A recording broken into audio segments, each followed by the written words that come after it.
பொருண்மியத்தின் மற்றொரு நிகழ்ச்சிக்கு உங்களை வரவேற்கிறோம். இன்று எமது நாடு புதியொரு ஜனாதிபதிக்கு கீழ் புதிய அரசாங்கத்திற்கு கீழ் பயணித்து கொண்டிருக்கிறது. பொருளாதாரத்தை நீங்கள் உற்று நோக்கினீர்கள் என்றால் பொருளாதாரம் பல மாற்றங்களுக்கு உள்ளாகும் என்று எதிர்பார்க்கப்படும் நிலையில் இந்த அரசாங்கம் வந்திருக்கின்றது. பொருளாதாரத்தின் சாதக பாதங்களை நாங்கள் உங்களுக்கு விவரிக்கும் ஒரு நிகழ்ச்சியாகவே நாங்கள் இதை உங்களுக்காக வழங்குகின்றோம். இன்று எமது நாடு பொருளாதாரத்தின் ஒரு முக்கிய நெருக்கடி இக்கட்டான கட்டத்தில் இருக்கிறது. காரணம், எமது நாட்டில் இந்த புதிய அரசாங்கம் வந்ததும், அதாவது என்பிபி அல்லது தேசிய மக்கள் முன்னணி தலைமையிலான புதிய அரசாங்கம் வந்ததும் பல விடயங்கள் நடைபெறலாம் என்று ஊகித்து கூறப்பட்டது. இந்த நாட்டின் பொருளாதாரம் வீழ்ச்சியுறும், இன்னொரு நெருக்கடி ஏற்படும், சர்வதேச நாணய நிதியம் இலங்கையிலிருந்து மீண்டும் கலட்டிவிட்டு சென்று விடலாம், இப்படி பல ஊகங்கள் தெரிவிக்கப்பட்டிருந்தன. இந்த அடிப்படையில் இவற்றை பற்றி நாங்கள் கதைப்பதற்கு இன்று எங்களுடன் எங்கள் கலையகத்தில் கொழும்பு பல்கலைக்கழக பேராசிரியரான பேராசிரியர் கோபாலப்பிள்ளை அமிர்தலிங்கம் அவர்கள் எங்களுடன் இணைந்துள்ளார். வணக்கம் பேராசிரியர் அவர்களே. வணக்கம் மனிஷ், உங்களுக்கு மில்ரோய்க்கும் வணக்கம். பேராசிரியர் அவர்களே, நாங்கள் முதலில் இந்த அரசாங்கத்தின் அந்த ஊகங்கள், அதாவது பொருளாதாரம் வீழ்ச்சிரும் என்ற ஊகங்கள் நிறைய இருந்தது. அதாவது இந்த அரசாங்கத்திட கட்சி தேசிய மக்கள் முன்னணிக்கு எதிரானவர்கள் நிறைய சொன்ன விஷயம் இந்த பொருளாதாரம் இவங்களால் செய்ய முடியாது, இது குட்டிச்சுவராகும், இது இன்னொரு நெருக்கடிக்கு போகும், இவங்களால் ஒன்றும் செய்ய முடியாதுன்ற அந்த ஒரு மாயையை மக்கள் மத்தியில் ஊகங்களை அவங்க எழுப்பியிருந்தாங்க. உண்மையில் இப்போ என்ன நடக்குது? முதலாவது, இந்த நெருக்கடி ஏன் உருவாகினது என்று பார்த்தால், கொரோனா பெருந்தொற்று ஏற்பட்டது. வெளிநாட்டிலிருந்து உல்லாச பயணிகள் வரவில்லை, வெளிநாட்டில் இருக்கும் இலங்கையர்கள் பணம் அனுப்ப முடியவில்லை, ஏற்றுமதி செய்ய முடியவில்லை.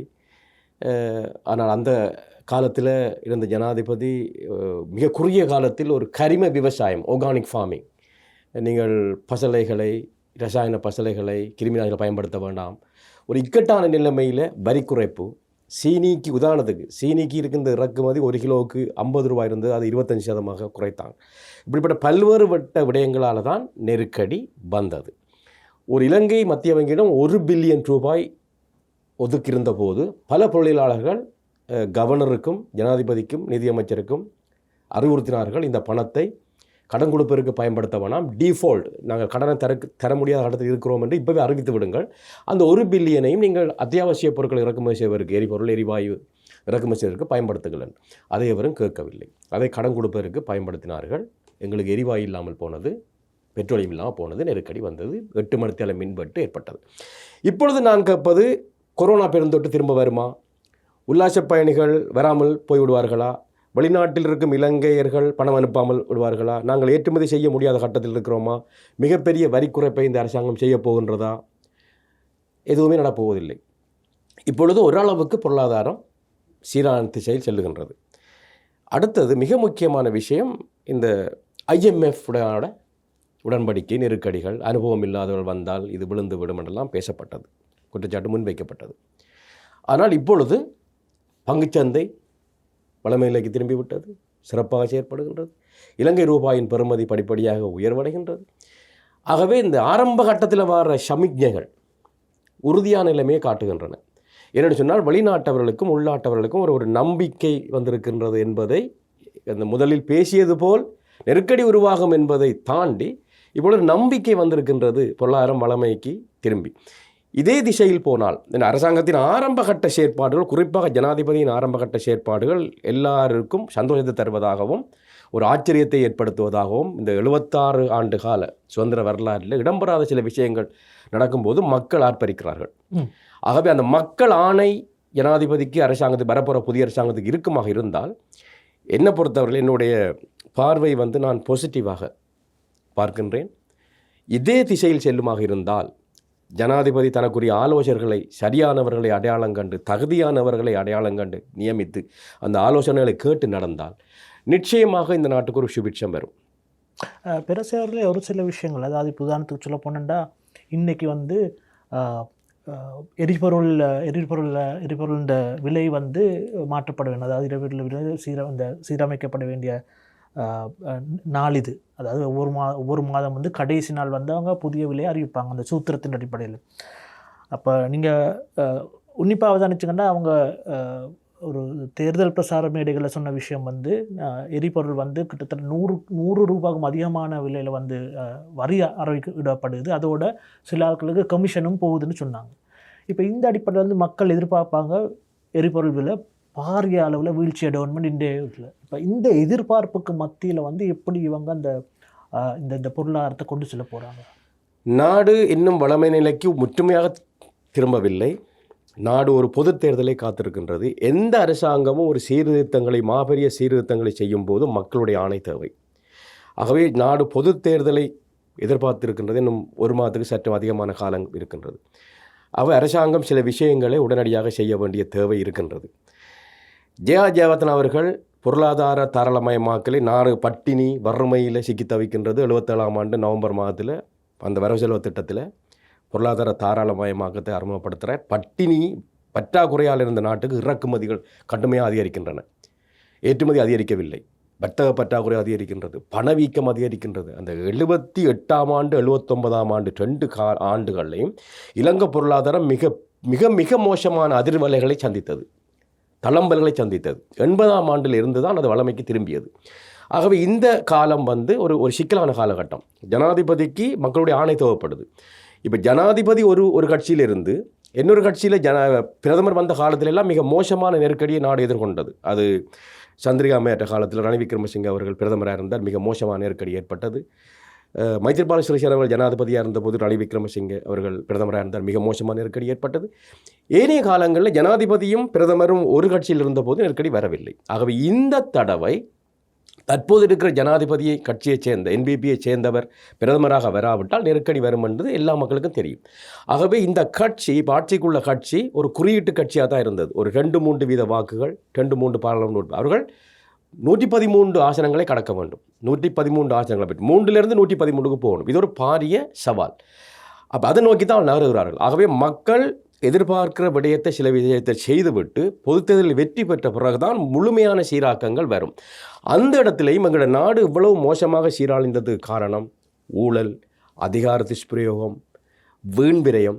அப்போ இதை இந்த அரசாங்கம் எல்லோரும் சொல்லுவது நிச்சயமாக கட்டுப்படுத்த போகுது. இது இலங்கையில் ஏற்படவில்லை, இலங்கையில் நடக்கவில்லை. குறிப்பாக 2009ஆம் ஆண்டுக்கு பிறகுதான் இந்த மிக மோசமான பொருளாதார நெருக்கடிக்குள்ளான தளம் உருவாக்கப்பட்டது. ஆகவே அதில் இந்த அரசாங்கம் கவனம் செலுத்தினால் நான் நினைக்கின்றேன் பல விஷயங்களை சாதிக்கலாம். ஆகவே மீண்டும் நான் சொல்லுகிறேன், ஒரு சாதகமான தன்மையை நோக்கித்தான் நாடு நகர்ந்து. இது சீர்திருத்தம் பெரிய அளவுக்கு செய்யக்கூடிய காலம் அல்ல. உதாரணத்துக்கு சொல்லுவோம், நாங்கள் பொருளியலில் சொல்லுவது மழை பெய்யும் போது கூரையை பிரிக்கக்கூடாது. எனவே நெருக்கடியான காலகட்டம். இப்பொழுது நீங்கள் வரிகளை அதிகரித்து செலவுகளை பாரிய அளவில் குறைத்தால் நீங்கள் மழை பெய்யும் போது கூரையை பிரிக்கிறீர்கள் என்ற அர்த்தம். அப்படி செய்யக்கூடாது. மழை தனியட்டும், அதுக்கு பிறகு கூரையை பிரிக்கலாம். அதான் என்னுடைய வாதம்.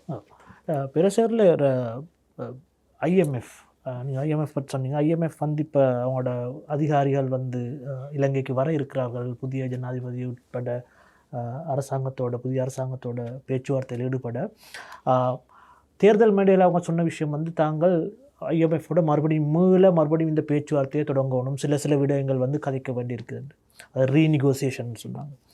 இப்போ இந்த பேச்சுவார்த்தையில் ஆரம்பிக்கிறதால ஏதாவது பாதகமான தன்மைகள் ஏற்படலாமா? முதலாவதாக IMF-விட நாங்கள் 17 தடவை போயிருக்கின்றோம். இது 17ஆவது தடவை. தொடர்ந்து நாங்கள் பேசிக்கொண்டிருக்கிறோம், உதவி பெறுகிறோம். ஆகவே IMF வருவது அல்லது இடைநடுவில் வெளியேறுவது புதிய விஷயம் அல்ல. முதலாவதாக எங்கட பிரச்சனை என்ன என்பது எங்களுக்கு தெரிஞ்சிருக்கணும். இலங்கை உலகத்திலேயே மிக மோசமான வரி கட்டமைப்பை கொண்ட நாடு. எங்களோட வரி முறைமை உகண்டாவிட மோசமானதாக, கென்யாவிட, எஸ்டோனியாவிட, ஜோர்ஜியாவிட மோசமானதாக இருக்கின்றது. இதை எங்களுக்கு IMF பொருளியலாளர்கள் வந்து படிப்பிக்க வேண்டிய அவசியம் இல்லை. உங்களோட வரி முறைமை மோசமாக இருக்கின்றது, வருமானம் குறைவாக இருக்கின்றது என்று பல்கேரியாவிலிருந்து, ஜப்பான்லேருந்து, ஜெர்மனிலேருந்து வந்து சொல்ல வேண்டிய அவசியம் இல்லை. எங்களுக்கு தெரியும் தானே. ஏன் இவ்வளவு காலமும் எங்களுடைய பொருளியலாளர்கள், எங்களுடைய கொள்கை வகுப்பாளர்கள் இதை செய்யவில்லை? என்ன தவறு நடந்தது? ஏன் இலங்கை மட்டும் உலகத்தில் தனியே நிற்கின்றது?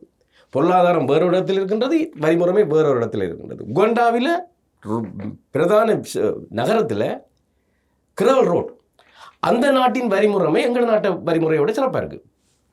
ஆகவே முதலாவது வரியில் என்ன பிரச்சனை, செலவில் என்ன பிரச்சனைன்றது எங்களுக்கு தெளிவாக தெரிய வேண்டும்.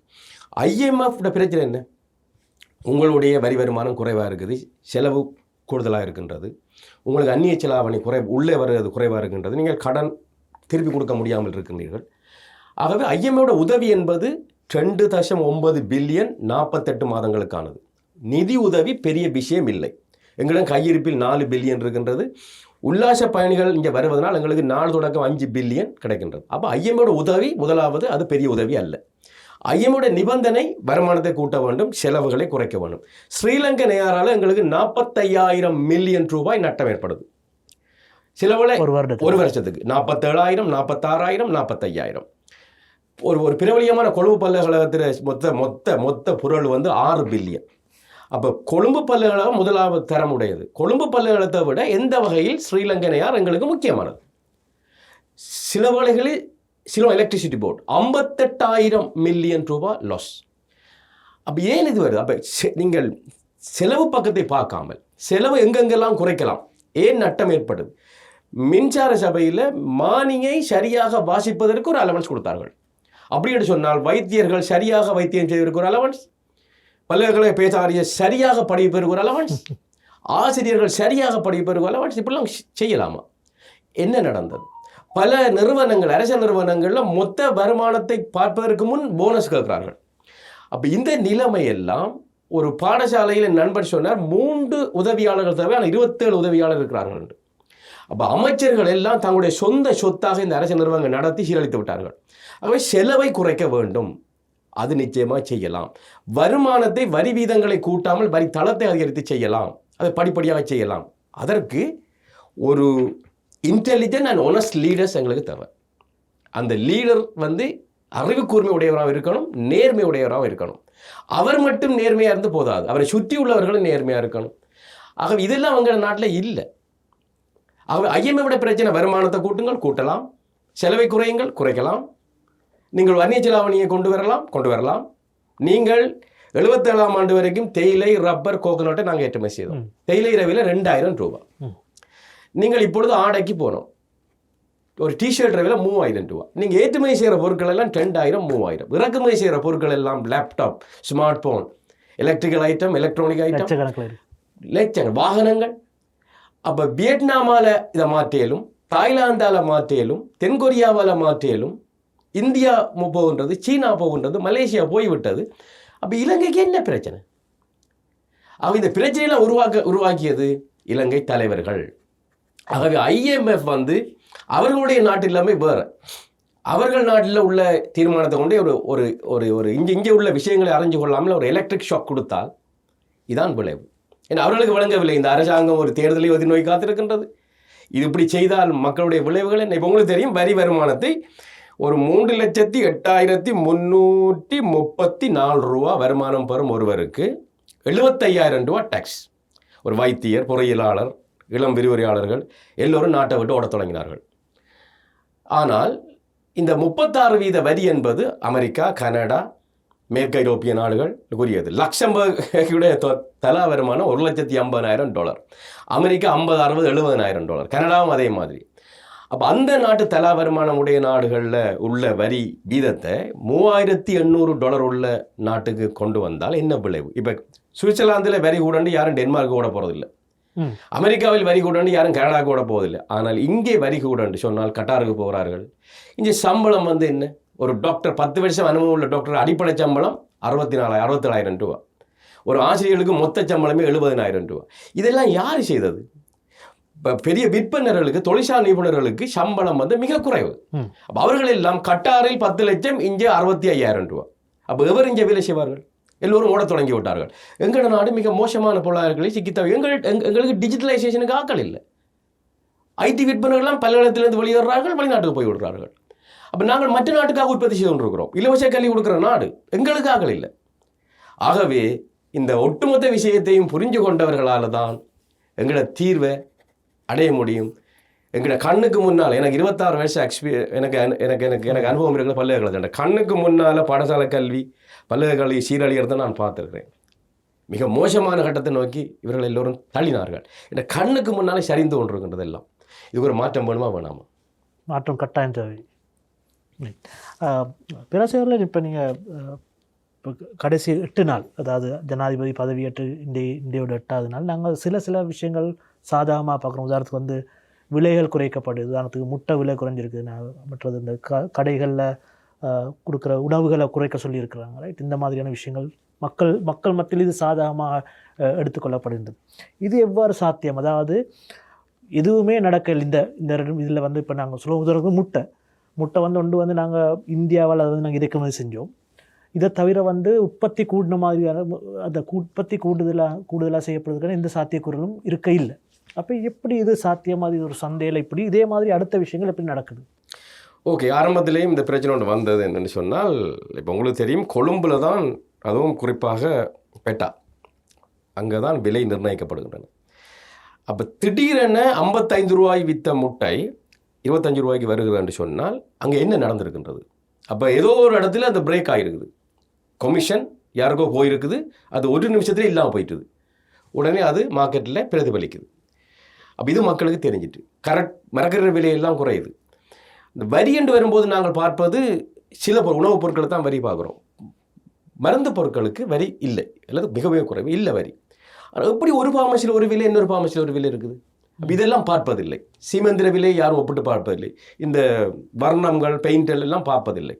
இதில் எவ்வளவு லாபம் உழைக்கிறார்கள், உங்களுக்கு துறைமுகத்துக்கு வரும்போது எவ்வளோ விலை, எவ்வளோ வரி, அது எவ்வளோ விற்கப்படணும்னு யாரும் பார்ப்பதே இல்லை. அவரை விரும்பின மாதிரி விலையை நிர்ணயித்து நடந்து கொண்டிருந்தது. அப்போ அந்த செய்தி ஒன்று அரசாங்கத்திலிருந்து போகணும் என்று சொன்னால் யூ ஆர் மானிட்டர்ட், நீங்கள் கண்காணிக்கப்படுகிறீர்கள். அந்த செய்தி இதுவரைக்கும் போனதே இல்லை. விரும்பின மாதிரி எல்லாம் விலை அதிகரித்தார்கள், மக்கள் பாதிக்கப்பட்டார்கள். இப்போ என்னுடைய நண்பர் நேற்று என்ன சொன்னார், இவ்வளோ காலம்னா ஒரு மாதத்துக்கு ஒரு 37,000 ரூபாய்க்கு வாங்கினேன், நேற்று வாங்கினேன் 25,000 ரூபாய். ஏதோ நடந்திருக்கேன். முட்டையிற விலை மட்டும் குறையில்லை, ஏனைய பொருட்களை விலையும் சடுதியாக குறையுது. பயப்படுறாங்க, இல்லை இனிமேல் செய்த விளையாட்டுகள் செய்ய இயலாது, ஏதோ நடக்க போகுது. ஆகவே நாங்கள் கொஞ்சம் எங்களை க்ளீன் பண்ணிக்கொள்வோம் அது கடையில். அப்போ அந்த செய்தி மேலிருந்து வர தொடங்குமா இருந்தால் மேலே சுத்தமாயிட்டு சொல்லி அந்த செய்தி வந்தால் கீழே சுத்தமாயிடும். நீங்கள் மேலே பிரச்சனையை வச்சுக்கொண்டு கீழே சுத்தப்படுத்தலாது. அந்த செய்தி போகுது உடனடியாக, ஏதோ நடக்குது, ஆக நம்ம கொஞ்சம் சுத்தப்படுத்துவோம். ஆனால் பேராசிரியரில் நாங்கள் கடந்த காலங்களில் கண்ட விஷயந்தான், நீங்கள் எப்போ ஒரு சந்தையில் ஒரு பொருளின் விலையை நீங்கள் நிர்ணயித்து நீங்கள் அது அந்த விலையை தான் கொடுக்கணும்னு நீங்கள் சொல்கிறீங்களோ, அந்த நேரம் வந்து அந்த பொருள் வந்து அந்த சந்தையிலேருந்து வந்து காணாமல் போயிடும். பிறகு வந்து ஒரு அதிக கூடிய விலையில் வரும். ரைட், அதாவது கருப்பு சந்தை அந்த விஷயங்கள் நடக்கிறது. இப்போ அந்த மாதிரியான விஷயங்கள் இப்போ இது வந்து அடுத்து வந்து கன்சியூமர் அஃபேர்ஸ் அத்தாரிட்டி, முந்தி கன்சியூமர் அஃபேர்ஸ் அத்தாரிட்டி இருந்த நேரம் வந்து அவங்க எப்போ வந்து ஒவ்வொரு பொருளுக்கும் வந்து நிர்ணய விலை விதித்தாங்க. எங்களோட அனுபவம் என்னென்னா, நிர்ணய விலை விதித்த ஒவ்வொரு சந்தர்ப்பத்திலும் வந்து இந்த பொருட்கள் வந்து சந்தையிலிருந்து காணாமல் போகுது. அதுக்கு பிறகு வந்து அது வந்து ஒரு கருப்பு சந்தையில் அதிக கூடிய விலையில் விற்கப்படுது. பிறகு அந்த விலை நிர்ணயத்தை அவங்க அகற்றினத்துக்கு பிறகு வந்து அது மறுபடியும் சந்தைக்கு வருது. இப்போ இந்த மாதிரியான சில பொருட்கள் வந்து உண்மையாக வந்து விலை நிர்ணயிக்கப்படவில்லை. ஆனால் அப்படி இருந்தும் வந்து அரசாங்கத்தால் அதை வந்து கட்டுப்படுத்தலாமா? ஒரு திறந்த பொருளாதாரத்தில் நான் கேட்குறேன் இந்த கேள்வியை. உண்மை, நீ மிக திறமான கேள்வியை கேட்டிருக்கிறீர்கள். அது உண்மையான முட்டைக்கு கட்டுப்பாட்டு விலை விதித்த போது கூட நான் நினைத்தேன் இது ஒரு முட்டாள்தனமான முடிவு. ஏனென்றால் முட்டைக்கு நீங்கள் கட்டுப்பாட்டு விலை விதிக்கலைன்னா ஒரு 6 நாட்கள் மேலே வைக்கலாது. மற்றது முட்டைகள் உடையும், கோழி குஞ்சுகள் சாவும், மற்ற மின்சார பிரச்சனை. அப்போ அவர்களெல்லாம் கை வைக்கக்கூடாது. ஆனால் அந்த மொத்த விலை நிர்ணயிக்கிறவர்களிடம், சந்தையில் நிர்ணயிக்கிறவர்களிடம் அமைச்சர், செயலாளர் அல்லது துறைமுகத்தில் நீங்கள் இந்த விலைக்கு இறக்குமதி செய்திருக்கிறீங்க, நீங்கள் இவ்வளோ வரி கட்டிக்கிறீங்க, ஏன் இந்த விலை இவ்வளோ முட்டை இந்த விலை போகுதுன்னு கேட்டால் அவங்க அதுக்கு பதில் சொல்லி ஆகணும். அது நடந்ததா அல்லது கமிஷன் புறப்பட்டதா என்ற கேள்வி இங்கே எழுதுன்றது. அதே மாதிரி சீனிக்கு கட்டுப்பாட்டு விலை விதித்து விட்டு பெரிய சுவாரஸ்யமான சம்பவங்களாக நடந்தது. போய் ஒரு இடத்துல ஸ்டோரில் இருக்கிற சீனியை இவர்கள் அதிகாரிகள் போலீஸை கைப்பற்றிய போது அது சாதாரண மக்கள் பயன்படுத்துகிற சீனி இல்லை, அந்த குளிர்பானங்களுக்கு பயன்படுத்துகிற வேறு சீனி. அவள் வெக்கத்துடன் வெளியேறி சென்றதெல்லாம் நடந்தது. ஆகவே நீங்கள் சொல்லுவது போல் கட்டுப்பாட்டு விலை விதிக்க இயலாது. இது ஒரு ஃப்ரீ மார்க்கெட் எக்கானமி. நாங்கள் அந்த ஸ்ரீமாமியார் ஜோகத்துக்கு போக இயலாது. முக்கியமான விஷயம் நான் சொன்னது போல் இறக்குமதி செய்யப்படுற பொருட்கள் துறைமுகத்துக்கு வரும்போது எவ்வளவுக்கு வருகின்றது, அது வெளியேறி செல்லும் போது எவ்வளவு வரி விதிக்கப்படுகின்றது, எவ்வளவு அது மக்களுக்கு போகணும். சில வித்தியாசங்கள் இப்போ கொழும்புற விலை எதிர்பார்க்க இயலாது, யாழ்ப்பாணத்தில் நுரலியாவில் எதிர்பார்க்கல. காமாந்தோடு ஏன்னா காபரம் வந்து இங்கே கொழும்பில் இருக்குது, விமான நிலையம் கொழும்பில் இருக்குது. அவன் அந்த போக்குவரத்து கூலி கட்டாயம் இருக்கும். ஆகவே அதை தாண்டி இவர்கள் ஒரு முட்டையை 25 ரூபாய்க்கு விற்க வேண்டிய முட்டையை கொழும்புல வந்து 25 ரூபா, யாழ்ப்பாணத்தில் 30 ரூபா விற்கலாம். ஆனால் 55 ரூபாய் எப்படி ஆகுனது என்றதுக்கு பதில் சொல்லணும் எல்லாம். அப்போ அந்த கேள்வி யார் கேட்பது, பதில் யார் சொல்லுவது? ஏன்னா கொழும்புல தான் விலை நிர்ணயிக்கப்படுது. அங்கே அந்த வெளிப்படைத்தன்மை இருக்குமா இருந்தால் பிரச்சனை படிப்படியாக குறைந்துவிடும். பல வெளிநாடுகள் இருக்குது என்னன்னு சொன்னால், நீங்கள் கூடுதலாக கட்டணம் அறவிட்டால் நீங்கள் கூடுதலாக வரி செலுத்த வேண்டும். இப்போ கனடாவில் அந்த முறை இருக்குது. அப்போ அதை அவர்கள் கண்காணித்து விடுவார்கள். நீங்கள் கூடுதலாக உழைக்கிறீர்கள், அப்போ அதுக்கேற்ற மாதிரி வரி கூட அவர்கள் குறைத்து விடுவார்கள். ஆகவே நாங்கள் இப்படி செய்தால் அந்த அவ்வளவு காசு கொஞ்சம் வரியாக போய் விடணும். அதை கொண்டு வர வேண்டும். அதை கொண்டு வரும். அதுக்கு உங்களுக்கு டிஜிட்டலைசேஷன் தேவை. அதான் ஒரு பிரச்சனையில் நீங்கள் பிரச்சனை தீர்க்கலாது. அப்போ எல்லாம் பரந்த அளவில் இடம்பெற வேண்டும். அதுக்குரிய கட்டமைப்பு இங்கே இல்லை. பெருசாரில் நீங்கள் இந்த துறைமுகத்துக்கு வர பொருட்கள் அது பிறகு வெளியேற பொருட்கள் விலைகளை பற்றி காய்ச்சிங்க. உண்மையில் இப்போ நீங்கள் பார்த்தீங்கன்னா சில பொருட்கள் வந்து துறைமுகத்துக்கு வர வந்து மிக குறைந்த விலையில் வருது. ஆனால் துறைமுகத்தில் போகிற நேரம் வந்து கூடுதல் விலையில் வந்து அவங்க போடுறாங்க. அதாவது அதிகளவான வரிகள் வந்து அங்கே அறவிடப்படுது. அதுக்கு ஒரு ஒரு ஒரு வாகனத்தை எடுத்தீங்கன்னா வாகனத்துக்கு வந்து கிட்டத்தட்ட 300% அந்த வரி வந்து இலங்கையில் அறவிடப்படுது. இந்த வரி வந்து எப்படி அறவிடப்படுது, அது எங்கே செல்லுது, எப்படி என்ன மாதிரியான அந்த செயல்முறை கொஞ்சம் எங்களுக்கு விளக்கலாமா? உண்மையிலேயே வாகனம் என்பது ஒரு அத்தியாவசிய பொருள், ஆடம்பர பொருள் அல்ல. இப்போ பல நாடுகளை நீங்கள் அனுபவத்தை பார்த்தீங்கன்னு சொன்னால், இந்தியாவில் ஒரு பல்கலைக்கழக பேராசிரியருடைய சம்பளம் வந்து 3,75,000, இலங்கை காசுக்கு ஒரு 13-14 லட்சம். ஒரு 15 லட்சம் ரூபாய்க்கு சிறந்த கார் அங்கே வாங்கக்கூடியதாக இருக்குது. ஒரு பேராசிரியர் 5 மாத சம்பளத்தில் கார் வாங்கக்கூடிய நிலைமையில் இந்தியா இருக்குது. அதே மாதிரி மலேசியாவில் கூட ஒரு குடும்பத்தில் பல்வேறுபட்ட பல கார்கள் நிற்கின்றன. இலங்கையில் கார் ஒரு ஆடம்பர பொருளாக இருக்குது. அந்த அளவுக்கு வரி உயர்வாக இருக்கின்றது. அது ஒரு எல்லோரும் பாவிக்கக்கூடாதுன்ற கொள்கையை எல்லாம். சம்பளம் குறை. இலங்கையோட வைத்தியர் 2 லட்சம் 2,20,000 எடுக்கும் வைத்தியரால் ஒரு கார் வாங்க இயலாது. ஒரு இன்ஜினியரால் கார் வாங்க இயலாது. பல்கலைக்கழகத்தில் உள்ள இளம் விரிவுரால் கார் வாங்க இயலாது. ஆகவே இந்த நிலைமை ஏன் வந்தது என்று சொன்னால், எங்களிடம் வீதிகள் பெருசாக இல்லை, வீதிகள் விரிவாக்கப்படலை, அதிவேக நெடுஞ்சாலைகள் எல்லாம் உருவாக்கப்பட்டிருக்கணும், எல்லாம் தாமதம் அடைஞ்சு விட்டது. ஆகவே இந்த வாகனங்களுக்கான இறக்குமதி வரியை குறைத்து கார்கள் எக்கச்சக்கமாக வர வேண்டி வரும். அதே நேரம் நீங்கள் வீடுகளிலிருந்து காரை வெளியில் எடுத்தால் நீங்கள் வரி செலுத்தும் முறை உருவாக்கப்பட வேண்டும். நீங்கள் பார்க்கிங் அதிகூடிய விலைகள் கட்டணம் செலுத்த வேண்டும். இன்சூரன்ஸ் அடுத்த கட்டம். அப்போ அந்த வகையில் நீங்கள் வரிகளை கூட்டணுமே ஒழிய அதெல்லாம் வீதிகளுக்கெல்லாம் பயன்படுத்தலாம். எல்லோரையும் கார் பாவிக்க விடணும். ஆனால் நீங்கள் காரை வீட்டிலேருந்து வெளியில் எடுத்தீங்கன்னால் ஏராளமான காசு செலவழிக்கணும். அப்போ எல்லோருமே சந்தோஷப்படுவார்கள். நீங்கள் எப்போ வெளியில் கொண்டு வர்றீங்களோ அன்றைக்கு மட்டும் நீங்கள் கட்டணம் செலுத்த. பார்க்கிங், இன்சூரன்ஸ், பராமரிப்புக்கு எல்லாமே கட்டணங்கள். அப்படித்தான் அதான் அபிவிருத்தி. அபிவிருத்தி என்பது எல்லோரையும் பாவிக்க வேணாம் என்று சொல்லுவதல்ல. இதுக்கு என்ன நடக்குதுன்னு என்று சொன்னால், பாராளுமன்ற உறுப்பினர்களுக்கு பெர்மிட் ஒவ்வொரு 5 வருஷத்துக்கும் வழங்கப்படுகின்றது. நான் ஒரு பட்டியல் பார்த்தேன். பலர் அந்த பெர்மிட்டை எடுத்து வித்திருக்கிறார்கள். அந்த இறக்குமதி செய்த வாகனங்கள் லேண்ட் குரூசர், கேமரா எல்லாம். ஒரு கேமரா பார்த்தீங்கன்னா 4,47,00,000 அது விலை. அதை விட சட்டு கூட. அந்த இறக்குமதி செய்தவர் செலுத்திய வரி 1,550 ரூபா. இவ்வளோதான் வரி. அப்போ அந்த நீங்கள் சொல்ல பார்த்தால் அந்த கேமர் வாகனத்துக்குரிய இறக்குமதி வரி 10 கோடியாக இருந்திருக்கும். அப்போ அவர்கள் 8 கோடிக்கு அதை வித்திருக்கலாம். சில வேலை 2 கோடி அவருக்கு லாபம் இந்த பெர்மிட் வாங்க. அப்போ பாராளுமன்ற உறுப்பினர்களுக்கு அந்த சுமை தெரியுதில்லை. ஒரு வாகனத்தில் சுமை. லேண்ட் குரூசரெல்லாம் வாங்குகிறார்கள், பாதுகாப்போட போகிறார்கள். அவர்களுக்கு இந்த மக்களுடைய ஒரு வைத்தியருக்கு இல்லாத வாகனம் வேறவருக்கும் தேவையில்லை. இந்த வைத்தியர் பொது போக்குவரத்தில் பயணம் செய்ய இயலாது. அவர் நேரத்துக்கு அங்கே நோயாளிகள் அழுது கொண்டவர்கள் ஓட வேண்டி வரும்.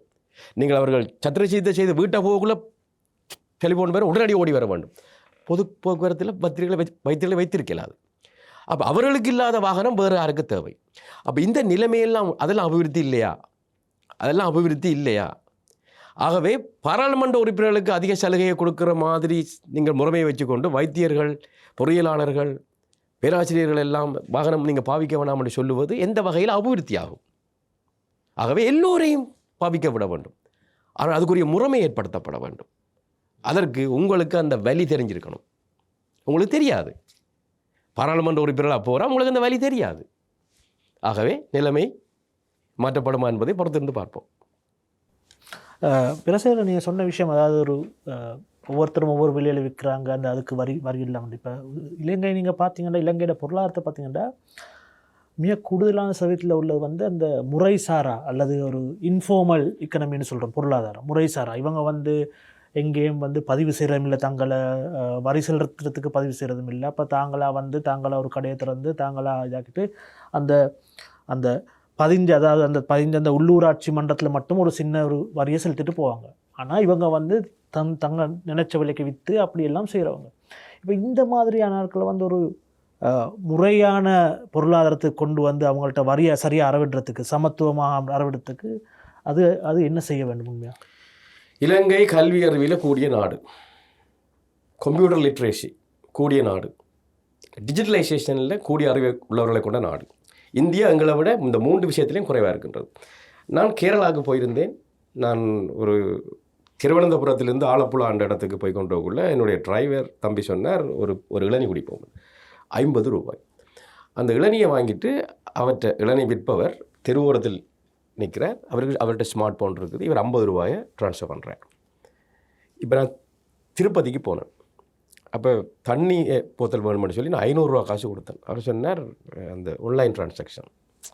ஒரு சிறிய கடை, மரக்கறி விற்பவர்கள், பழம் விற்பவர்கள் எல்லோரும் அந்த பார்கோட் வச்சு கொண்டு நிற்கிறார்கள், பார்க்குறார்கள். காசு வந்து விட்டதா பணத்துக்கு அந்த அவளை வங்கி கணக்கு கண்டு ஒரு சத்தம் வருது, போகுது. அப்போ இந்தியாவால் ஏழுமென்று சொன்னால் ஏன் எங்களால்? நீங்கள் ஒரு கடைக்கு போங்கள், காட்டை கொடுக்க ட்ரை பண்ணுங்கள். அவர் சொன்னாலும் காசு தாங்க, அப்படி இல்லைன்னா 350 ரூபா உங்களுக்கு அடிஷனலாக நீங்கள் பே பண்ணணும். காசு கொடுத்தால் 10% கழிவு, காட் கொடுத்தா இல்லை. அப்போ இங்கே வணிகர்கள் எல்லாம் அந்த முறைசாரா கொடுக்கல் வாங்கல் பணமூடாக முயற்சிக்கிறார்கள். ஏனென்றால் அரசாங்கம் அங்கே இல்லை, எந்த கண்காணிப்பும் இல்லை. அவர்களுடைய மொத்த பொருள் எவ்வளோ வந்து யாருக்குமே தெரியாது. அரசாங்கம் என்ன செய்யணும்னா, வைத்தியர்கள், பொறியியலாளர்கள், விரிவுரையாளர்கள், நீங்கள் எவ்வளோ உழைக்கிறீங்கள் கட்டுங்க, மற்ற பற்றி எந்த கதையும் இல்லை. இதுதான் தோல்வி. ஆகவே மற்ற நாடுகளில் என்ன நடக்கின்றது என்ற விஷயங்களை எங்கட நாட்டு கொள்கை வகுப்பாளர்கள் புரிஞ்சு கொள்ளாவிட்டால் நிலைமை மோசமடைஞ்சு கொண்டே இருக்கும். அதற்கு காரணம் ஜனாதிபதி, பிரதமர், அமைச்சர்கள், அமைச்சர் செயலாளர்கள் எல்லாம் கொள்கை முடிவெடுத்து அமல்படுத்த முற்பட்டால் மிகப்பெரிய மாற்றத்தை நான் காணலாம். பிரச்சனையில் இந்த ஊழல் விஷயம், அதாவது இந்த அரசாங்கத்துக்குள்ள ஒரு பெரிய ப்ளஸ் பாயிண்ட், அவங்க சாதகமாக பார்க்குற விஷயம் வந்து ஊழலை ஒழிக்கிறது. இதில் வந்து நிறைய விஷயங்கள் காய்ச்சிருக்காங்க. இந்த இடத்துல ஊழல், அந்த இடத்துல ஊழல், அரசாங்கத்தில் ஊழல், ஜனாதிபதியோட செயலகத்தில் ஊழல், ரைட்? அதாவது அடிமட்டத்திலேருந்து உயர்மட்டம் வரங்காட்டி உள்ள ஊழலை பற்றி காய்ச்சிருக்காங்க. அரசாங்கத்துலேயும் தான், மற்றது ப்ரைவேட் செக்டரில், அந்த எல்லா இடத்துலையும் வந்து இந்த ஊழலை பற்றி காய்ச்சிருக்காங்க. இந்த ஊழலை நாங்கள் கட்டுப்படுத்துறதால, நான் 100க்கு 100 இதை நிறுத்தணும் என்னால் சொல்ல முடியாது. ஆனால் கட்டுப்படுத்துறதால எங்களுக்கு உண்மையாக எந்த அளவுக்கு ஒரு மாற்றத்தை வருமானத்தில், அரசாங்க வருமானத்தில் ஒரு மாற்றத்தை ஏற்படுத்தலாம்? தென்கொரியா எங்களுக்கு பின்னால் இருந்த நாடு. 61ஆம் ஆண்டில் எங்களை தலா வருமானத்தை விட குறைவான நாடு. தென்கொரியா இன்றைக்கு ஜப்பானுக்கு நிகரான தலா வருமானத்தை கொண்டிருக்குது. நான் அறிஞ்ச வரைக்கும் 3 ஜனாதிபதிகள் ஊழல் குற்றச்சாட்டுக்காக சிறை சென்றிருக்கிறார்கள். ஷுண்டுஹுவான், ரொட்டேகோ அண்ட் லீ, 3 பேர். இலங்கையில் ஒரு அன்புரோக்கன் ரெக்கார்ட். இதுவரைக்கும் ஒரு அமைச்சர் கூட ஊழலுக்காக சிறை செல்லவில்லை. அப்படி என்றால் ஒரு அமைச்சர் இல்லை, ஊழல் தண்டிக்கப்படலை, சந்தேகத்தின் பேர்லாம் இருக்கு, தண்டிக்கப்படவில்லை, ஊழலுக்காக சிறை செல்லவில்லை, தண்டிக்கப்படவில்லை. அப்படி என்று சொன்னால் தென்கொரியாவில் ஊழல் தலைவிரித்தாடுது, இலங்கையில் ஊழலே இல்லை. அப்படி எடுத்துக்கொள்வது. இங்கே சிஸ்டம் இல்லை, சட்டங்கள் இருக்கின்றன, முறைமை இல்லை, அமுலாக்கம் இல்லை. ஆகவே இந்த விடயங்களை இந்த இந்தியாவில் இடி என்று ஒன்று, என்ஃபோர்ஸ்மெண்ட் டைரக்டரேட் என்று, அது அவர்கள் கைது செய்தால் பிணை இல்லை. பலர் இப்போ டெல்லி முதலமைச்சர் சிறையில் இருக்கிறார். அப்போ அவர் பதவியும் இழந்துட்டார். பலர் வந்து சிறை சென்றார்கள். ஆனால் இலங்கையில் எங்கிட்ட கோப் இருக்குது. அந்த கோப் வந்து எல்லாரையும் கூப்பிட்டு விசாரிச்சுட்டு அறிக்கையை நிதியமைச்சின் செயலாளர்கிட்ட கொடுக்கும். அவ்வளோதான், அதோட முடிஞ்ச விஷயம். அந்த கோப்புக்கு மேலதிகமாக நடவடிக்கை எடுப்பதற்கு அதிகாரம் இல்லை. இந்த ஜனாதிபதி நான் நினைக்கிறேன் கடுமையாக அது சம்பந்தமாக விமர்சிச்சிருக்கிறார் ஊழலை பற்றி. ஆகவே சட்ட அமுலாக்கம், எங்களுடைய சட்டம் என்ன சொல்லுது சொன்னால், பாராளுமன்ற உறுப்பினர்கள் எல்லோரும் தங்களுடைய சொத்து விவரத்தை சபாநாயகரிடம் கொடுக்க வேண்டும். 6 பேர் தான் கொடுத்துருவாங்க 225 பேரில். தாங்கள் உருவாக்கின சட்டத்தையே பாராளுமன்ற உறுப்பினர் மதிக்கிறார்கள் இல்லை. ஒரு பாராளுமன்ற உறுப்பினர் நினைக்கிறேன் தெற்பகுதியில் சொன்னார், ஒரு பிரச்சார கூட்டத்தில், நாங்கள் அளவுக்கு அதிகமாக சொத்து சேர்த்து விட்டோம், ஆகவே நீங்கள் எங்களுக்கு வாக்களித்தால் சொத்து சேர்ப்பு கொஞ்சம் குறைவாக இருக்கும். எதிர்க்கட்சியினருக்கு வாக்களிச்சிங்கன்னா அவர்கள் ஆரம்பிப்பார்கள் சொத்து. ஆகவே அவளுக்கு வாக்களிக்காதீங்க, எங்களுக்கு வாக்களிங்க என்று. அப்போ அது பெரிய பெரிய பெரிய அதிர்வலைகளை ஏற்படுத்தவில்லை, அவர் கைது செய்யப்படவும் இல்லை. அப்போ இந்த நிலைமை இருந்தால் சாதாரண மக்கள் என்ன ஒரு போலீஸார் ஒரு கையூட்டு பெற்றார் என்று ஒரு 1500 பெற்றார் என்று அவர் தண்டிக்கப்படுகிறார். ஆனால் பெரிய பில்லியன் கணக்கான கொள்ளையடித்தவர்கள்லாம் சிரித்து கொண்டிருக்கிறார்கள். நாங்கள் இந்த நிலைமைக்கு மோசமாக போனதுக்கு காரணமும் அதுதான். பெரிய முதலைகள் எல்லாம் பில்லியன் கணக்கில் கொள்ளையடிக்க மக்கள் பரிதவித்து போய்விட்டார்கள். பிள்ளைகள் போஷாக்கு இல்லாமல் இருக்கிறார்கள், பாடசாலைகளில் மயங்கி விழுகிறார்கள், காலைச்சாப்பாடு இல்லை, டீச்சர்மார் 60,000 சம்பளத்தில் வறுமையில் இருக்கிறாங்க, கடன்பட்டவர்கள் மிக மோசமான நிலைமை இருக்கிறார்கள். அப்போ பாடசாலையில் மாணவர்கள் உணவில்லாமல் விழும்போது, ஆசிரியர்கள் வறுமையில் இருக்கும்போது அந்த நாடு அழிஞ்சு போயிடும். ஆகவே இதை மாற்ற வேணுமா இல்லையா? கட்டாயம் மாற்றம். அதைத்தான் மக்கள் ஆதங்கத்துடன் பார்க்குறார்கள். இல்லை, நான் இது என்னென்னா பேராசிரியரில் இந்த ஊழலால் நாங்கள் இப்போ ஊழல்னு சொன்னதுக்கு ஊழலால் வர எங்களுக்கு அந்த ஊழலை கட்டுப்படுத்துறதால வர அந்த காசு மிச்சப்படுத்துகிற காசு வந்து எங்களுக்கு உண்மையாக போதுமா மக்களுக்கான சலுகைகளை வழங்குறதுக்கு அல்லது வரியை குறைக்கிறதுக்கு? மிகப்பெரிய அளவில் காணும், சாதாரணம் இல்லை, மிகப்பெரிய அளவில். என்னிடம் பலர் கூறியிருக்கிறார். வெளிநாட்டவர்கள், ஒரு மாணவி, மாலத்தீவை சேர்ந்த மாணவி என்னிடம் கூறினார், நான் கற்பதற்காக இங்கே வந்தேன், ஆனால் அதை பிஸ்னஸ் விசாவாக மாற்றுவதற்கு எனக்கு பணம் இருக்கின்றது, ஆனால் பிரச்சனை இருக்கின்றது, ஊழல். நான் என் கண்ணால் கண்டேன் விமான நிலையத்தில். எனக்கு முன்னுக்கு 2 பையன்கள் இருக்கிறார்கள். அவர்களிடம் 500 என்று சொன்னார். உடனே அவர்கள் $500 வைத்து கொடுத்தார். அவர்கள் வெளிநாட்டுக்கு போகிறார்கள். அப்போ எந்த கண்காணிப்பும் இல்லை. அப்போ எல்லா இடத்துலையும் மிக பிரச்சனையாக இருக்குது. நாங்கள் பல விஷயங்களை கேள்விப்படுகிறோம், ஆனால் அது வெளியே வருவதில்லை. பல விஷயங்கள் எல்லா இடத்துலையும் தலைவிரித்தாடுது. பால்மாவில் எல்லாத்துலேயும் பிரச்சனை இருக்குது. ஆகவே நீங்கள் சொல்லுவது போல் அதை கட்டுப்படுத்தினால், சிங்கப்பூருக்கு போயுங்கள், நீங்கள் ஏதாவது வாங்குங்கள், நகைகள் வாங்குங்கள். அவர் சொல்கிறார்கள், ஏர்போர்ட்டுக்கு போனால் நீங்கள் 5-8 வீதம் வரி கட்டிக்கிறீங்கள், 3 வீதம் தான் எங்களுக்கு தேவை, 5 வீதம் உங்களுக்கு நாங்கள் முள்ளளிக்கிறோம். ஏர்போர்ட்டுக்கு போனால் 3 பேர் 3 ரூமில் இருக்கிறாங்க, சிசிடிவி கேமரா மானிட்டர், 5 நிமிஷத்துக்குள்ளே உங்களுக்கு காசு திருப்பி வருது. அப்படி நாங்கள் எங்களுடைய ஏர்போர்ட்டில் செய்யலாதா? அது பெரிய முதலீடு வேணுமா? வெளிநாட்டார் வருவார்கள், இங்கே நகைகளை வாங்குவார்கள், குறைந்த அளவு வரி செலுத்துகிறாலும் எங்களுக்கு டாலர் வரும். விமான நிலையங்கள், துறைமுகங்கள், பாடசாலைகள், பல்கலைக்கழகங்கள் எல்லாம் டாலர் உழைக்க வேண்டும். வெளிநாட்டு மாணவர்கள் இங்கே வரணும். எங்களோட வைத்தியசாலைக்கு வெளிநாட்டை வர வேண்டும், டாலர் வர வேண்டும். எல்லா இடத்துலையும் டாலர் வருவதற்குரிய ஏற்பாடை செய்யணும். இதுக்கு ஊழல் இருக்கக்கூடாது. பிரச்சனையில் இப்போ நீங்கள் இந்த அரசாங்கத்தை பார்த்தீங்கன்னா, அரசாங்கம் முன்பு வந்து ஒரு போராட்டங்களில் நிறைய போராட்டங்கள் ஈடுபடுத்த இந்த அரசாங்கத்தில் உறுப்பினர்கள், ஜனாதிபதி உட்பட அவர்களோட உறுப்பினர்கள், அதாவது ஜேவிபி அவங்களோட அந்த ஒரு கடும் போக்குள்ள ஒரு கட்சியாக இருந்தது. அவங்க வந்து ஒரு போராட்டத்தில், இது அரசாங்கத்துக்கு எதிரான போராட்டங்கள் நிறைய ஈடுபட்டிருக்கிறாங்க. இதில் ஒரு குறிப்பான விஷயம் என்னென்னா, அரசாங்கம் வந்து அரசாங்க சொத்துக்களுக்கு வந்து விற்கக்கூடாது, ரைட்? அரசாங்கத்திலிருந்து வந்து அரசாங்க ஊழியர்களை வந்து நீக்கக்கூடாது.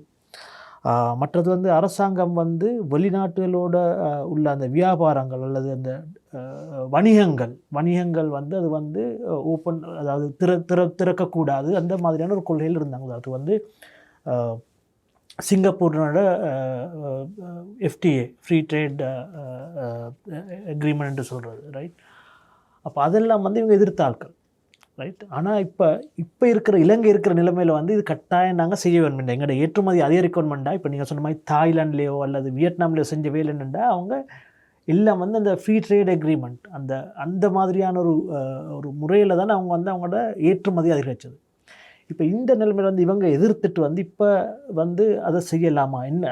அதை நீங்கள் எப்படி எதிர்பார்க்குறீங்க? முதற்கட்டத்தில் இந்த அரசு நிறுவனங்கள் யாருடைய நிறுவனங்கள்? ஒன்று எங்களோட நாட்டுக்குரிய நிறுவனங்கள், எங்களோட மக்களுக்குரிய நிறுவனங்கள் எல்லாம் லாபம் உழைக்கின்றன. வங்கிகள், இலங்கை வங்கி, மக்கள் வங்கி, NSP, தேசிய சேமிப்பு வங்கியில் லாபம் உழைக்கின்றன. ஆனால் பல அரசு நிறுவனங்கள், மின்சார சபை, பெட்ரோலிய கூட்டுத்தாபனம், போக்குவரத்து சபை, நீர்வளங்கள் அதிகார சபை எல்லாம் நட்டத்தில் இயங்குகின்றன. ஏன் நட்டத்தில் இயங்குகின்றன என்று சொன்னால், இந்த நிறுவனங்கள்லாம் அமைச்சர்களின் சொத்துக்களாக இருக்கின்றன. அமைச்சர்கள் வரும்போது தங்களுடைய ஆதரவாளர்களை நியமிப்பது, அளவுக்கு அதிகமான ஊழியர்கள் அங்கே இருக்கிறார்கள். அது மிக முக்கியமான பிரச்சனை அரசியல் தலையீடு. ஒருவர் தன்னுடைய அண்ணாவை ஒரு டெலிகாமுக்கு தலைவராக நியமித்தார், இன்னொருத்தர் தன்னுடைய தம்பியை பெட்ரோலிய கூட்டுத்தாபனத்துக்கு தலைவராக நியமித்தார், இன்னொருத்தர் தன்னுடைய மைத்துனரை ஸ்ரீலங்கனையாருக்கு தலைவராக நியமித்தார். அப்போ இது ஆட்ட சொத்து, இது அரசியல்வாதிகளில் அமைச்சர்களை சொத்து. அப்போ அவர்கள் வந்து எங்கெங்கெல்லாம் தங்களோட குடும்பத்துக்கு நன்மை வேணுமோ அதெல்லாம் செய்தார்கள். இதனால் நட்டம் ஏற்பட்டது.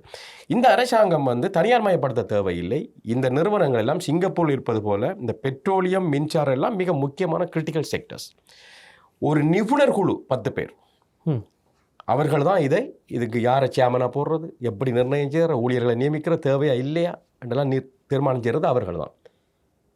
அமைச்சர்களோ ஜனாதிபதி உட்பட எவரும் தலையிட இயலாது நியமனங்கள். இப்படி செய்தால் என்ன நடக்கும்? இவ்வளவு நிறுவனங்களும் லாபம் உழைக்க தொடங்கும். இலங்கை பொருளாதாரத்துக்கு சுமை இல்லை. 45,000 மில்லியன் நட்டம், 58,000 மில்லியன் நட்டம். தாய்லாந்திலிருந்து ஒரு தடவை எனக்கு ஞாபகம் இருக்குது, மின்சார விநியோகிப்பதற்கு அந்த கட்டைகள் தூண்கள் தாய்லாந்திலிருந்து இறக்குமதி செய்யப்பட்டது. இலங்கையில் மேசன் மாதிரி அதை செய்வாங்க, தூண்களை, கான்கிரீட் தூண்களை மேசன் மாதிரி செய்வாங்க. அதுக்கு என்ஜினியர்ஸ் தேவையில்லை. அப்போ அப்படிப்பட்ட மிக சிறிய விஷயங்களுக்கு தாய்லாந்திலிருந்து மரக்கட்டைகள் ஏன் இறக்குமதி செய்யப்பட்டன? இலங்கை ஒரு தீவு நாடு, ஏன் கருவாடு இறக்குமதி செய்யப்படுது? இலங்கை ஒரு நதி வளம் உள்ள நாடு, ஏன் பால்மா இறக்குமதி செய்யப்படுது? ஆகவே இந்த அமைச்சர்களின் பிடியிலிருந்து அரசு நிறுவனங்களை வெளியில் எடுத்து நிபுணர்களிடம் கொடுத்தால், எங்களிடம் வல்லுநர்கள் இருக்கிறார்கள், எல்லாம் லாபம் உழைக்கும். ஒரு நிறுவனத்தை நாங்கள் தனியார்மயப்படுத்த வேண்டிய அவசியம் இல்லை. அமைச்சர்களின் கையில் இருப்பதால் தனியார்மயப்படுத்த வேண்டும். இது ஒரு பிரச்சனை. அப்போ இதை தீர்க்கலாம். அடுத்தது நீங்கள் சொல்வது போல இந்த வெளிநாட்டு உடன்படிக்கைகள் எதற்கு? நாங்களும் குறைந்த விலையில் அந்த நாட்டுக்கு பொருட்களை ஏற்றுமதி செய்கிறோம், இறக்குமதி செய்கிறோம். இலங்கையில் மூலப்பொருட்கள் இல்லை. இப்போ ஷர்ட் ஒன்றை எடுத்துக்கொண்டால் இந்த பட்டன்கள் வந்து இம்போர்ட் பண்ணணும், எங்கள்கிட்ட மூலப்பொருள் இல்லை. இறக்குமதி செய்யாமல் நாங்கள் ஏற்றுமதி செய்ய இயலாது. எங்களுடைய ஏற்றுமதிக்கு முக்கியமான நாடுகள் அமெரிக்கா, மேற்கு ஐரோப்பிய நாடுகள். இறக்குமதிக்கு முக்கியமான நாடுகள் இந்தியா, சீனா. சீனாவோட எல்லாம் நாங்கள் நிறைய உடன்படிக்கைகளை செய்ய வேண்டி வரும். அது எங்களுக்கு நன்மை அளிக்கக்கூடியதாக இருக்கணும். அந்த நாட்டுக்கு நன்மை, எங்களுக்கு நன்மை. அப்படி அந்த உடன்படிக்கைகள் இருக்குமா இருந்தால் அது அப்படி அச்சப்பட வேண்டிய அவசியம் இல்லை. எங்களோட பொருளாதாரம் மேல் நோக்கி நகரும். குறிப்பாக இந்தியா, சீனா, அமெரிக்கா போன்ற 3 நாடுகளையும் இவர்கள் கையாள வேண்டும், சிறப்பாக கையாள வேண்டும். இவர்கள் இடதுசாரி தத்துவத்துக்குள்ளே போகிறார்கள் என்று சொன்னால் அது மிகப்பெரிய பிரச்சனை ஏற்படும். என்றால் நாங்கள் இறக்குமதி பதிலீட்டு கொள்கையை அறிமுகப்படுத்தப்பட்ட காலத்தில் இலங்கை பொருளாதாரம் சிறப்பாக செல்லவில்லை. யாழ்ப்பாணத்திலிருந்து வெங்காயம் விமானத்தில் கொண்டு வரப்பட்டது, மக்கள் எல்லாம் பட்டினியால் துடித்தார்கள். ஆகவே இறக்குமதி பதிலீட்டு கொள்கை எங்களுக்கு செயற்படவில்லை. உலகத்தில் எந்த நாடும் எனக்கு இல்லை, உலகத்தில் எந்த நாடுமே இல்லை. ஆகவே ஏற்றுமதி பொருளாதாரங்களுக்கு வேணும், இறக்குமதி செய்ய வேணும், ஏற்றுமதி செய்ய வேணும். இந்த சுதந்திர வர்த்தக உடன்படிக்கைகள் செய்யும் போது மிக கவனமாக ஆய்ந்து எங்களுக்கும் அந்த நாட்டுக்கும் நன்மை அளிப்பதாக இருந்தால் அதில் தப்பே இல்லை. ஆனால் பெருமளவுக்கு பொருளாதாரத்தில் தலையிட இயலாது. நான் நினைக்கிறேன் அவர் ஆரம்பத்தில் அப்படி கூறியிருந்தாலும் உங்களுக்கு தெரியும், டொனால்ட் ட்ரம்ப் வந்து நோர்த் கொரியாவோட அதிபருக்கு கை கொடுத்தார். அரசியலில், ராஜதந்திரத்தில் அதெல்லாம் தேவையானது. ஆகவே நீங்கள் எதிர்க்கட்சியில் இருக்கக்குள்ளே எல்லாம் சொல்லலாம். ஆனால் ஆட்சிக்கு வந்த பிறகு அவர்கள் நிச்சயமாக அவருடைய வல்லுநர்கள் அவர்களுக்கு நிச்சயமாக ஆலோசனை வழங்குவார்கள் எப்படி நகர்த்த வேண்டும் என்று. ஆகவே நான் இந்த பெரிசா பிரச்சனை வேறு மட்டும் எதிர்பார்க்கல. இந்த வாரம் எங்களோட சர்வதேச நாணய நிதியத்திலிருந்து அதிகாரிகள் வராங்க. அதில் ஆசிய பசிபிக் பிராந்திய இயக்குனர் கிருஷ்ணா சீனிவாசன் தலைமையில் வந்து ஒரு குழு வருது. இந்த IMF உடனான பேச்சுவார்த்தையை நீங்கள் எப்படி எதிர்பார்க்குறீங்க? IMF ஏற்கனவே வந்து அவங்க வந்து ஜனாதிபதியை வாழ்த்தி இருக்கிறாங்க. அதோடு வந்து ஜனாதிபதியோடு சேர்ந்து தொடர்ந்து முன்னெடுத்து செல்லணும் அந்த IMF உடன்படிக்கையை முன்னெடுத்து செல்கிறதுக்கு அவங்க சொல்கிறாங்க. அதே நேரம் அவங்க வந்து அந்த ஊழல் ஒழிப்பை வந்து மிகவும் ஒரு பலம் வாய்ந்த சாதகமான விடயமாக அவங்க கருதுகிறாங்க. இந்த அடிப்படையில் வந்து இந்த பேச்சுவார்த்தை நீங்கள் எப்படி பார்க்குறீங்க? இதில் எங்களுக்கு உண்மையாக வந்து எந்த பிரச்சனையும் இல்லாமல் தொடர்ந்து போகக்கூடிய வாய்ப்புகள் இருக்குதா? IMFக்கும் இலங்கைக்குமான உறவு வந்து IMF என்ற நிதி நிறுவனத்துக்கும் இலங்கை என்ற நாட்டுக்கும் இலங்கை உள்ள அரசாங்கத்துக்கும் இடையிலான உறவை ஒழிய IMF தலைவருக்கும் இலங்கை உள்ள ஜனாதிபதிக்கும் இடையிலான உறவு அல்ல. இலங்கை ஒரு அங்கத்துவ நாடு. இலங்கையில் நிதி நெருக்கடி, குறிப்பாக அந்நிய செலாவணிக்கு பற்றாக்குறை வரும்போது இலங்கைக்கு மட்டுமில்லை அங்கத்துவ நாடு இந்தியாவுக்கு கூட வழங்கப்பட்டது, பாகிஸ்தானுக்கு வழங்கப்பட்டது. அப்போ வழங்க வேண்டியது IMF கடமை. ஆனால் அந்த நிபந்தனைகளை நாங்கள் சரியாக செய்ய வேண்டும். இப்போ வருமானத்தை உயர்த்த வேண்டும், செலவை குறைக்க வேண்டும், அந்நிய செலாவணியை கொண்டு வர வேண்டும் என்பது IMF பிரச்சனை இருக்கு. ஆனால் இந்த புதிய அரசாங்கம் அவரிடம் சொல்லலாம், எங்களுக்கு மக்கள் ஆணைக்கு காத்திருக்கிறோம், நாங்கள் நிச்சயமாக செய்வோம், எங்களுக்கு கால அவகாசம் வேணும். அப்போ இதே நிலைமை தொடரட்டும். எனக்கு நீங்கள் மானியங்களை எனக்கு அவ்வளவு கருத்துடன்பாடு இல்லை. என்று சொன்னால் விவசாயிகள் ஏழைகள், மீனவர்கள் ஏழைகள் என்று நாங்கள் நினைக்கக்கூடாது. என்றால் மானியம் வழங்கும் போது அது வேறவர்களுக்கு போகலாம். இப்போ படகு உரிமையாளர்கள் எல்லாம் பணக்காரர்களாக இருக்கக்கூடும். மீனவர்கள் எல்லாம் ஏழைகள், விவசாயிகள்லாம் ஏழைகள் என்ற அந்த சிந்தனை விடுபட வேண்டும். அப்படி ஏழைகளாக இருந்தால் அவர்களுக்கு வேறு விதத்தில் நேரடியாக பணம் போகணும்.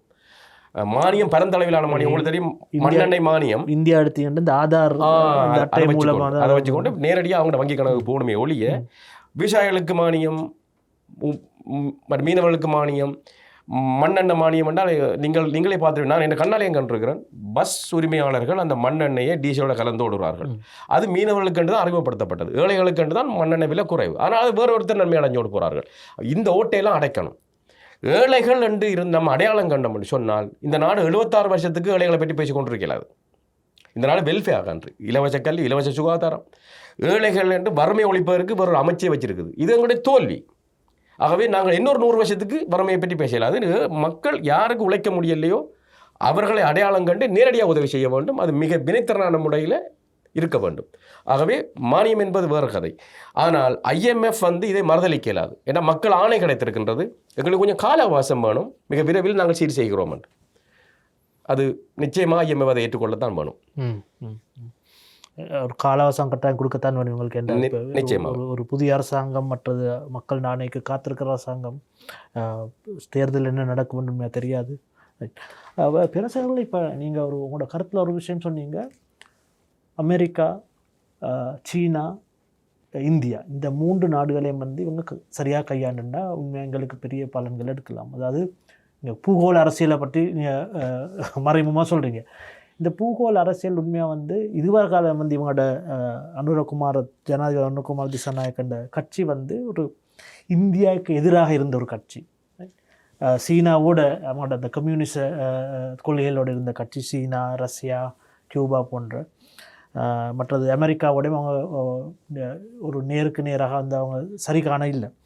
இந்த அடிப்படையில் இப்போ நீங்கள் எப்படி பார்க்குறீங்க இந்த பூகோள அரசியல்? முக்கியமாக இலங்கை ஒரு கேந்திர ஸ்தானத்தில் இருக்கிறதால இந்த பூகோள அரசியல் இலக்கம் மிக முக்கியமாக இருக்குது. நாங்கள் யாருக்கு முகத்தை நாங்கள் கொடுத்தாலும் எங்களுக்கு யாரையும் பகைச்சி கொள்ள இல்லாத நிலைமையில் நாங்கள் இருக்கிறோம். இந்த அடிப்படையில் இது நான் நினைக்கிறேன் இப்போ இந்த ஜனாதிபதியில் முதிர்ச்சி அடைந்த அனுபவமுள்ள ஜனாதிபதிகள் கூட இதில் கஷ்டப்பட்டு போனாங்க. இது அவங்க வீழ்ச்சியும் அடைஞ்சாங்க, அவங்க தோல்வியும் விட்டுறாங்க. இந்த அடிப்படையில் இந்த பூகோள அரசியலை இந்த அரசாங்கம் எப்படி கையாளும்னு நீங்கள் எதிர்பார்க்குறீங்க? இதில் மிக முக்கியமான விஷயம் நீங்கள் சொன்னது போல் இவர் ஒரு கம்யூனிஸ்ட் சித்தாந்தத்தை கொண்டவர்கள். 1971ஆம் ஆண்டு கிளர்ச்சியில் ஏற்பட்ட கிளர்ச்சியை கூட இந்திய இராணுவம் ஸ்ரீமாமையார் அழைத்து வந்தது. அவர்களை அந்த அந்த அந்த கிளர்ச்சியை முறியடிப்பதில் இந்திய இராணுவம் பங்கு வகித்தது. இவர்களுக்கு இந்தியா மீது ஒரு வெறுப்பு இருக்குன்னு அது உண்மை, நடந்த விஷயம்தான்.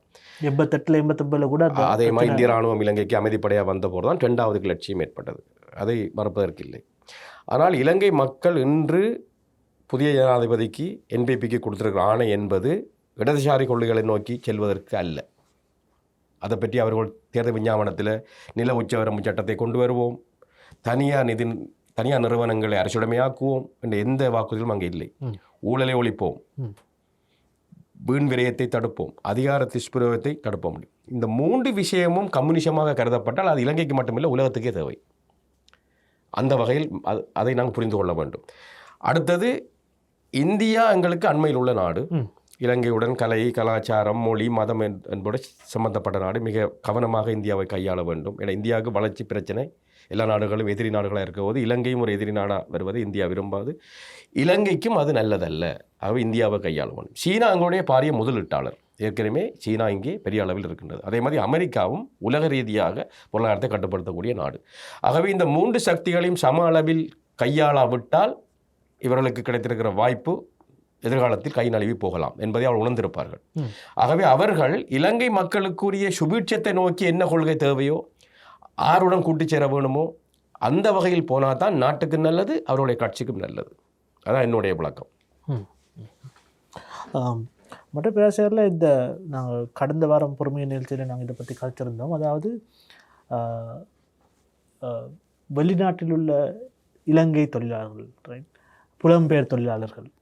உண்மையில் இவங்க வந்து ஒரு நல்ல நிலைமையில் இருக்கிறாங்க. ஐரோப்பியா பார்த்திங்கன்னா, கனடா, அமெரிக்கா மற்றும் அடுத்த நாடுகளில் பார்த்திங்கன்னா இவங்க ஒரு ஆஸ்திரேலியா போன்ற நாடுகளில் வந்து இவங்க நல்ல நிலையில் இருக்கிறாங்க. இப்போ இவங்களை வந்து உண்மையாக வந்து இவங்களை அணுகினாங்கன்னா நிறைய விஷயங்கள் வந்து அரசாங்கத்துக்கு, அதாவது முதலீடுகள் எடுக்கிறதுலையும் மற்றது வந்து கடன்கள் எடுக்கிறண்டா கூட இவங்களை வந்து நிறைய விஷயங்களை சாதிக்கலாம். இந்த விஜயத்தை எப்படி நீங்கள் கருதுறீங்க மற்றும் இதை எப்படி செய்யணும்னு நீங்கள் ஆலோசனை கொடுறீங்க? எங்களுக்கு தெரியும், வெளிநாட்டில் என்ற வகையில் பார்த்தால் மத்திய கிழக்கு நாடுகளில் இருப்பவர்கள் அவர்கள் ஒரு குறுகிய காலத்துக்கு போய் திரும்பி வந்து விடுவார்கள். ஆனால் மேலை நாடுகளில், அது அமெரிக்காவாக இருக்கலாம், கனடாவாக இருக்கலாம், இங்கிலாந்தாக இருக்கலாம், ஏனைய ஐரோப்பிய நாடுகளாக இருக்கலாம், ஆஸ்திரேலியாவில் இருக்கிறவர்கள்லாம் இந்த இனங்கள் சார்ந்து சிங்களவர்கள், தமிழர்கள், முஸ்லீம்கள் எல்லோரும் நல்ல நிலையில் இருக்கிறார்கள். நீங்கள் சொன்னது போல அவர்கள் அங்கே இருந்தாலும் அவருடைய சிந்தனைகள், அவருடைய உறவினர்கள், நண்பர்களாக இங்கே இருப்பார்கள். மதர்லேண்ட் இஸ் பெட்டர் தென் அதர்லேண்ட். அந்த சிந்தனையில் அவர் இருக்கிறார்கள். அவருடைய பணம் இருக்கின்றது, நுட்பத்தேர்ச்சி இருக்கின்றது. அவர்கள் வந்து முதலிட விரும்புகிறார்கள், தங்களை தாய்நாட்டில் வந்து முதலிட விரும்புகிறார்கள். ஆனால் அதுக்குரிய களநிலை எப்படி இருக்க வேண்டும் என்று சொன்னால், இங்கே ஊழல் இல்லை, அமைச்சர்கள் உங்களை அச்சுறுத்த மாட்டார்கள், நீங்கள் விரும்பின மாதிரி உங்களுக்கு உடனடியாக உங்களுக்கு அனுமதி கிடைக்கும், நீங்கள் விரும்பின முதலீடுகளை செய்யுங்கள். எங்களுக்கு யுத்தம் முடிந்த பிறகும் முதலீடுகள் வரவில்லை. எங்களுடைய சேமிப்பு குறைவாக இருக்கின்றது, முதலீடு குறைவாக இருக்கின்றது, பொருளாதார வளர்ச்சி குறைவாக இருக்கின்றது. ஆகவே இந்த இடைவெளியை நிரப்புவதற்கு எங்களுக்கு வெளிநாட்டு முதலீடுகள் தேவை. அது இளைஞர்கள் மட்டுமில்லை, வெளிநாட்டவர்கள் இங்கே வர வேண்டும். அதுக்குரிய செய்தி ஒன்று போக வேண்டும். சிங்கப்பூரை போல மிக கடுமையான, கொங்கோங் ஆரம்பத்தில் இருந்தது, சிங்கப்பூரை போல இங்கே ஊழல்கள் இல்லை, அமைச்சர்கள் எதுவுமே செய்ய இயலாது, ஒரு முறைமை அங்கே இருக்கின்றது. ஒரு இடத்தில் நீங்கள் போனீங்கன்னு சொன்னால் உங்கள் விண்ணப்பத்தை கொடுத்தால் ஒரு மாதத்துக்குள்ளே எல்லாம் முடித்து விடலாம். அந்த நிலைமை உருவாக்கப்பட்டால் நீங்கள் இன மதம் மொழி பார்க்கப்பட மாட்டாது. நீங்கள் எல்லோரும் உங்களுடைய பணத்தை இங்கே ஒன்று முதலீடு செய்யுங்கள், எங்களுக்கு டாலர் தேவை. அப்போ இந்த நிலைமையை நாங்கள் உருவாக்கி கொடுத்தால்தான் அந்த செய்தி போக வேண்டும். நான் பல்வேறுபட்டவர்களுக்கு நேர்காணல் கொடுத்த போது எல்லோரும் நேரடியாக கேட்குறான், வரலாமா, முதலீடு செய்யலாமா, எல்லாம் ஜனாதிபதியின் கையில் இருக்கின்றது, வரப்போகிற அரசாங்கத்தின் கையில் இருக்கின்றது. அந்த செய்தி போகமாக இருந்தால், அந்த செய்தி இவ்வளவு காலம் இல்லை, முதலீடு வேற இல்லை. யுத்தம் முடிந்த பிறகும் உல்லாசப்பணித்துறையை நோக்கி மட்டும்தான் முதலீடு வருகின்றது. தாய்லாந்து முதலீடை பெற்றது. ஒரு குறிப்பிட்ட காலத்துக்குள்ள தொழில்நுட்பங்கள் வந்தன, தாய்லாந்துக்கு விளங்கியது. இது நீண்ட காலத்துக்கு செல்ல இல்லாத இந்த தொழில்நுட்பத்தை நாங்கள் வழங்க வேண்டும். பல்கலைக்கழகங்களுக்கு நிதி உதவி அதிகரித்தார்கள். இப்பொழுது தாய்லாந்து பல்கலைக்கழகங்கள் அந்த டெக்னாலஜியை சப்ளை பண்ணுறாங்க. இலங்கையில் பல்கலைக்கழகங்களுக்கு நிதி இல்லை, பல்வேறுபட்ட பல்கலைக்கழகங்களுக்கு நிதி இல்லை. அந்த மிகப்பெரிய அளவில் பிரச்சனைகள் இருக்குது. ஆய்வு அபிவிருத்திக்கு எங்களுக்கு காசு இல்லை, பணம் இல்லை. அப்போ எங்களால் சப்ளை பண்ணலாமல் இருக்குது. அப்போ வெளிநாட்டு முதலீடு வந்து அவளுக்கு தொழிலாளர்களை வழங்குவது யார்? எங்கட தொழில் இங்கே நீங்கள் 65,000 சம்பளம் கொடுத்து கட்டாரில் 10 லட்சம் என்று சொன்னால் 7 லட்சம் 8 லட்சம் 10 லட்சம் எல்லோரும் ஓடி விடுவார்கள். ஆகவே வெளிநாட்டு முதலீடு வந்து அவளுக்கு தொழிலாளர்கள் இல்லை. ஆகவே உற்பத்தி திறன் அதிகரிக்க வேண்டும், பொருளாதாரம் விரிவடைய வேண்டும், சம்பளங்கள் கடுமையாக அதிகரிக்கப்பட வேண்டும். அப்போ நீங்கள் ஒரு விஷயத்தை வச்சு கொண்டு வாங்கன்னு கூப்பிட இயலாது. அப்போ பொருளாதார அபிவிருத்தி என்பது கல்வியில், சுகாதாரத்தில், போக்குவரத்தில், ஆட்சி செயல்முறையில் எல்லாத்திலையும் பாரிய மாற்றம் தேவை. உச்சத்தில் இருப்பவர் என்ன நடக்குது என்பதை பார்த்துக்கொண்டு அவருக்கு தெரிய வேண்டும் என்ன நடக்குது என்று. அப்போ அந்த முறைமை அறிமுகப்படுத்தப்பட்டால் மிக குறுங்காலத்திலே பெரிய அளவுக்கு முதலில் வரும். நான் ஒரு தடவை விமானத்தில் வந்தபோது எனக்கு பக்கத்தில் இருந்தவர் கேட்டார், இலங்கைக்கு வேற இல்லாது, இரண்டால் அண்ணன் ஒரு பதவி, தம்பி ஒரு பதவி, எல்லாரும் இருக்கிறபடியால் நான் இந்தோனேஷியாவுக்கு போகிறேன். அவர்கள் முதலீட்டாளர். அப்போ அப்படி நிலைமை காணப்பட்டால் எங்களால் ஒன்றும் செய்யலாது. ஆகவே ஒரு சிஸ்டம், முறைமை ஒன்றை வழங்க வேண்டும். அந்த முறைமை தோல்வி அடைந்தால் மீண்டும் மீண்டும் இலங்கை இதே நிலைமையிலே செல்லும். பெருசு கடைசி கேள்வி என்ன கேட்க விரும்புகிறேன். அதாவது நாங்கள் இறுதியாக வந்து அரசாங்கம் நாங்கள் பார்த்துருக்குறோம், இவங்க ஆரம்பிக்கிற நேரம் வந்து மிக சாதகமாக பாசிட்டிவாக தான் ஆரம்பிக்கிறாங்க. ஒரு 6 மாதம் போனதுக்கு பிறகு தான் இந்த பிரச்சனைகள் தொடங்கி அதுக்கு பிறகு வந்து அதில் எதிர்கட்சிகள் அந்த அரசியல் பிரச்சனையாக்கி பிறகு அது வந்து கடைசியாக பொருளாதாரத்தை பாதித்து மக்களை பாதிக்குது. இப்போ இந்த மாதிரியான ஒரு சிக்கலில் இருக்காமல் முகம் கொடுக்கறதுக்கு அரசாங்கம் என்ன செய்யணும்? அதாவது தொடர்ந்து போகிற நேரம் வந்து இந்த மாதிரியான சிக்கல்கள் வரலாம். இந்த இவங்களோட பொருளாதார கொள்கையோ அல்லது மற்றது அடுத்தடுத்த கொள்கையில் யோசிக்கிற நேரம் வந்து கட்டாயம் எதிர்ப்பலைகள் வரும். அந்த அப்படியான வரக்கூடிய எதிர்ப்பலைகள் என்ன மற்றும் அந்த எதிர்ப்பாளிலிருந்து எப்படி இந்த அரசாங்கத்துக்கு வந்து தங்களை பாதுகாத்து கொண்டு மக்களையும் பாதுகாத்து எப்படி முன்னேறலாம்?